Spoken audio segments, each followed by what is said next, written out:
Ассаламу алейкум, фимахов, вы снова на канале Черкасиан Медиа. Не забывайте подписываться, ставить лайки и активно комментировать. Мы продолжаем нашу работу. Лариса, с возвращением. Опсоу, спасибо. Шуфасых нубджаухляб ахар, шукайтара бляга, джириза, шепшиноути подкаст. Ну, у тебя была не туристическая поездка, ты участвовала в конференции в Варшавском университете, посвященной черкесскому вопросу, первой научной конференции. Зрители на нашем канале могут посмотреть запись с Мирабом Чуху об этой конференции. Ну, от тебя, как от соведущей и участницы непосредственной, будет тоже интересно услышать. Какие впечатления, как вообще тебе увиделась эта конференция с твоей стороны? Это была первая северокавказская конференция именно в Польше. Называлась «Этнокультурные проблемы черкесского народа». Нужно сказать, что в Польше, да, вот в Варшаве, впервые проходит черкесская конференция подобного типа, да, научная конференция такого высокого уровня академического. Продолжается научная конференция по этнокультурным вопросам черкесского народа в Варшавском государственном университете. Это второй день конференции. Зачитываются очень интересные доклады, касающиеся культуры, истории черкесского народа. Я думаю, это очень важный момент сегодняшней конференции, истории нашей нации, его будущего. Хочу сказать, что в рамках конференции также прошла презентация нескольких публикаций, изданий, да, о Кавказе и о жителях Кавказа за последние 2 года. Также была встреча с экспертной элитой по вопросам Кавказского региона в Польше. Это кто? Научные какие-то сообщества? Кто такое экспертная элита? Ну, специалисты, которые занимаются вопросами региона Кавказского, да, вот именно в Польше, находящиеся в Польше. Какие впечатления от конференции? У тебя что ты там увидела? Кто присутствовал на этой конференции? Ну, надо сказать, отдать должное, что было очень много участников, изданий, например, да, из Швеции, ученые, Франции, я не знаю, Великобритании, а также черкесских республик. К сожалению, могу отметить, что наши черкесские коллеги, некоторые из них, да, не смогли получить визу польскую из-за того, что у них российский паспорт. Ну да, Польша. Вот ты тоже должен был участником, ты в числе них. Поэтому... Я в числе забракованных из-за своего паспорта. Но у них были видео-выступления, которые очень хорошо воспринялись слушателями. Было много вопросов, дискуссия. Ну, надо сказать, что по всем выступлениям были дискуссии и вопросы. Живой интерес вызвали они. Практически все выступления касались черкесов. И черкесской истории, этнологии, лингвистики. Ты сказала, что были представители черкесских республик, но мы знаем, что многие не смогли из-за визы поехать. А тогда кто был из черкесских республик? С родины можно сказать, что было 2, я и Ибрагим Яганов. Мы выступили со своими докладами каждый, да, и находясь там, я убедилась в том, что у Ибрагима Яганова своя повестка.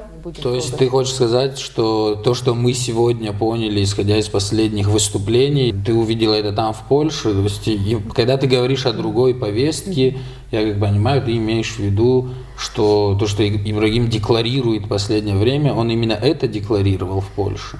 Там были, да, попытки декларирования. Были попытки. Ну, там было понятно, что у него вот такая риторика, да, своя, другая. Как там отнеслись к этому? Там не поддержали, конечно. Это было, да, на круглом столе. Это была 3-дневная конференция. Первые 2 дня были выступления, и 3-й день завершился круглым столом, обсуждением именно черкесской проблемы, черкесских вопросов. Каждый из представителей черкесских делегаций и могли выступить со своим мнением, обозначить какой-то вопрос интересующий, да, вот сейчас наболевший, актуальный по черкесской проблеме. Что обозначила ты на этом круглом столе, как участник круглого стола? Могу сказать о некоторых пунктах, которые я обозначила. Это необходимость на данный момент иметь нормальные, адекватные, да, вот, черкесские организации, которые занимались бы именно черкесским вопросом, а также консолидация всех существующих организаций черкесских, как в диаспоре, так и на родине, то есть эффективная их работа вместе и взаимопонимание. Да. Также я обозначила, что необходимо свободные СМИ, которого практически ты донесла нет лучик на данный медии. момент. Да, надеюсь, донесла, да, но я обозначила, по крайней мере, там еще много вопросов, о которых я говорила. Да. Ну, я думаю, в детали не стоит вдаваться. Все-таки мы, насколько нам известно, эта конференция была закрытой. Из разговора с Мирабом я понял, Да. что многие из докладчиков не хотели бы пока озвучивать, публиковаться, да, свои, назвать свои темы даже. Поэтому мы не будем углубляться в то, что происходило внутри. Но мы знаем, что ты не скрываешь тему, которая была у тебя. И, на мой взгляд, это очень важная тема. У тебя была тема Черкесская топонимика побережья Черного моря. То есть это название городов, название поселений, гор, рек, всех, да, вот, наименований географических.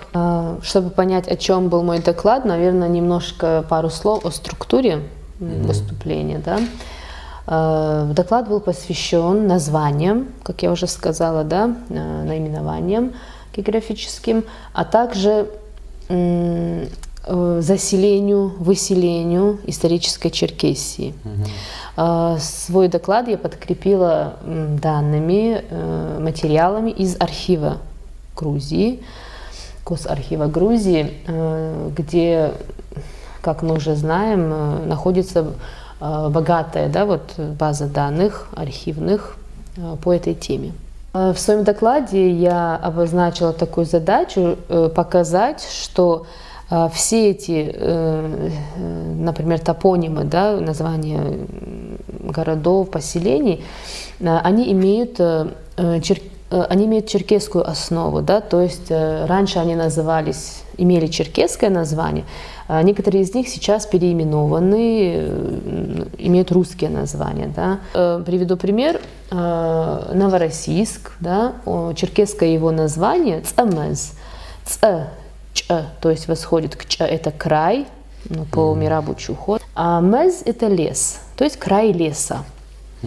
Например, Дагомыс, да? Дагумез, глухой лес.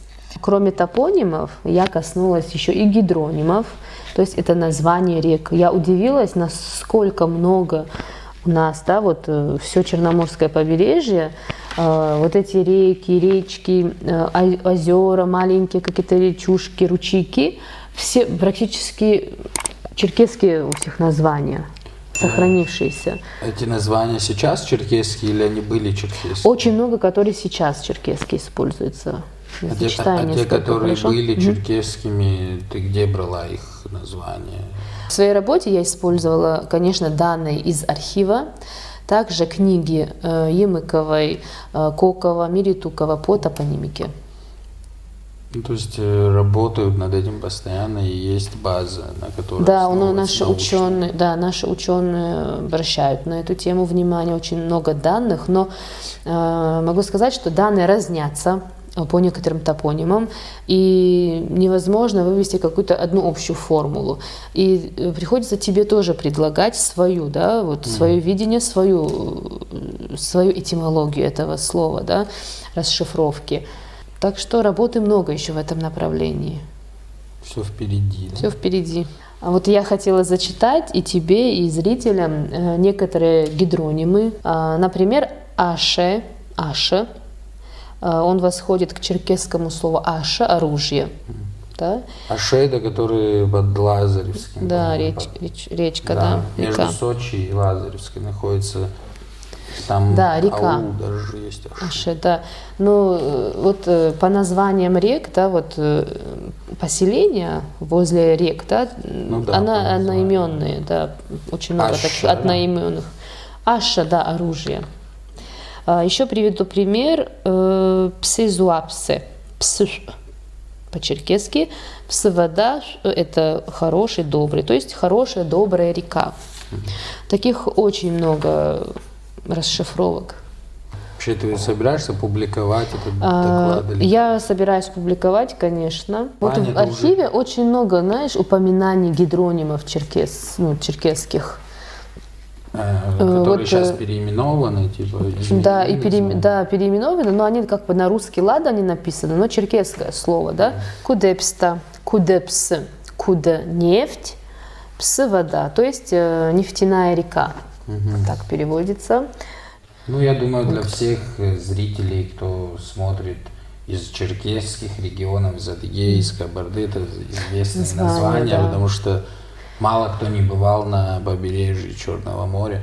Да. И ты проезжаешь, когда даже на электричке ты едешь, ты эти все названия слышишь. Видишь, например, населенных Видишь, пунктов, слышишь, еще да, да. Шепси, вот, например, такие черкесские чисто сложные, да, на произношение, и, наверное, мало кто задумывается, да, откуда это, почему такие названия. А это именно черкесская топонимика, которая менялась со времен царской России по советское время, да, и до сих пор это тоже продолжается.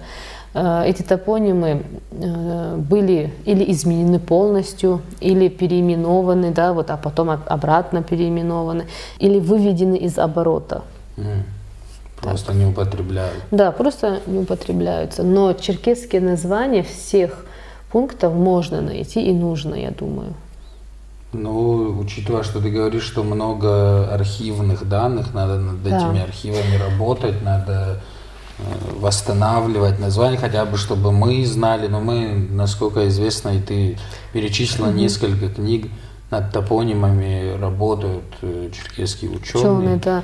Вот работая в архиве, я хотела отметить, Айдамар, что я выписала оттуда более 200 наименований, которые вот, следует, может быть, и больше. Вот я сейчас на глаз помню, что более 200, которые нужно обработать, исследовать, соотнести, да, с уже известными или являются ли они новыми, да, вот обозначить, выявить. И таким образом те черкесские топонимы, которые утеряны, дать им новую жизнь. Можно восстановить, да. Получается. И еще, что очень важно, можно, поработав над этой топонимикой очень хорошо, да, нашими учеными, можно восстановить историческую карту, да, исторические границы Черкесии. Ну, в дополнение у тебя еще в докладе, сейчас мы не будем весь доклад рассказывать, конечно, но отдельное внимание уделялось именно изменению названий, да, населенных пунктов. И тут важно отметить, тоже это отметила, что мы видим, что населенные пункты на территории покоренной Черкесии назывались в честь завоевателей Черкесии, Лазарева, там, Евдокимов и так далее, которые особой жестокостью отличались в покорении черкесского народа. Да, вот, например, дорога, да, Шаумянский перевал, который соединяет Адыгею с Шапсуги, да. То есть Шапсуги – это Лазаревский, Туапсинский район, который соединяется, да, с Адыгеей этим перевалом. Называется Шаумянский, то есть армянская фамилия. Ты тоже об этой истории знаешь, может, ты тоже что-то расскажешь? Ну, у тебя в докладе описано это достаточно хорошо, что назван перевал в честь человека, который никогда не бывал, был. в принципе, в этих районах, и его биография не имеет никакого отношения к этому району. И называется Шаумянский перевал, черкесское Гоитх. Го – это чагарник, такой кустарник, да? Тх – это хребет, то есть там, где хребет, где растет это растение, да? Прекрасное черкесское название. Там, по-моему, есть населенный пункт, который так называется, даже если мне Гоитх, да? память не изменяет, Гоитх, да. да. Когда ты спускаешься уже к морю с перевала. Может быть, стоит поставить такой вопрос, но это сложно, конечно, в пределах Российской Федерации, да, вот находясь, такой вопрос восстановления именно черкесских исторических названий. Хотя бы не использовать, может, а как-то параллельно или что-то, вот такого варианта. На самом деле проблема в том, что, конечно, это было бы правильно, справедливо на месте руководства там, или тех, кто влияет на эти процессы, но мы видим обратное, что все, что делается в нашем вопросе, делается наоборот. Стирается след, стереть, да, черкесский? Затмить, попытаться как-то запугать. Опять же, мы с Мирабом разговаривали про ваших коллег, про языковедов, про лингвистов, которые подвергаются сейчас репрессиям таким тяжелым. Да. И если уже мы знаем о том, что это не просто какие-то плановые мероприятия, это именно акт запугивания, когда к ученому в масках врываются вооруженные люди. Если ученые представляют такую опасность, что говорить уже другим людям, которые занимаются, например, национальным вопросом. Поэтому вроде как все просто. И исходя из того, что ты вот сейчас рассказываешь, есть подтверждение, есть научное обоснование, есть понимание, как легко можно решить этот вопрос, если есть желание. Мы сегодня хотели именно услышать то, с чем ты выступила в Польше. Обозначить, некоторые моменты. Какие-то моменты. Я хотела добавить к выступлению своему, что я говорила, о том, что в документах, в архивах я нашла моменты, когда польская сторона оказывала помощь черкесам и другим кавказским народам. Это прям есть документы, так что подтверждающие это, да. Ты рассказала полякам об этом? Я в своем докладе зачитала. Надеюсь, дойдет посыл. Мираб сказал, что они, в принципе, знают, да, ученые и другие хорошо исследовали этот вопрос. Вот, кстати, по кавказской тематике, по черкесской, по отношению поляков к черкесам, у них очень достаточно хорошо изучена эта сфера. Наверное, нового они, может быть, и не добавится, но то, что этому уделяется внимание, это очень ценно, я думаю. И, кстати, хочу сказать, что Варшавский университет, где проходила конференция, проводит, у него есть программа, по которой студенты могут выбрать профиль свое направление именно по кавказской теме. Ты сказала, что ничего нового, наверное, мы им не сказали, но я думаю, сказали. И нового очень много, учитывая, что ты много работала в архиве и рассказывала о тех документах, в том числе о 13-м томе, который не издан. Да? То есть есть огромная база документов, которая еще не издана. Она, конечно, не внесет каких-то существенных изменений в то, что мы и так знаем, но подтвердить картину, дополнить ее какими-то фактами, теми же гидронимами, это очень важно сделать. И второй момент, мы, конечно, много шутим на то, что нет камеры там и так далее, но нужно, когда мы говорим о медиа, о СМИ, я хочу отметить, что важно фиксировать подобные события, и конференция в Варшавском университете, и тем более общение твое со студентами, которые работают над черкесским вопросом, над черкесской темой, она им интересна. Я думаю, для любого черкеса, который смотрит там, с родины, будет Да. интересен этот материал. И я надеюсь, что у нас будет возможность подобные материалы создавать, фиксировать. Да. Думаю, что это очень Обратим важно. на это внимание, да. Что-то у нас туговато идет запись, по-моему. Ну Это, да, есть такое. по-моему, это ты виноват. Потому что ты уезжаешь скоро, и, наверное, весь фокус у тебя туда направлен. Расскажи немного, куда ты едешь. Ну, через несколько часов уже я уезжаю, да, и, конечно, настроен на поездку, все мысли там, но нам необходимо было записать. Мы немножко раньше планировали просто по графику, не успели, не получилось, но обозначить хотя бы Некоторые моменты, да, да, некоторые важные. моменты. Не забывайте подписываться на наш канал, ставить лайки, Делиться Пальцы нашими вверх. видео, комментировать. делитесь, Нам это комментируйте. очень дорого. И обратите внимание, что когда вы Ценно. комментируете видео и задаете определенные темы, мы их подхватываем и продолжаем. Записывать для Записывать. вас подкасты Да. новые.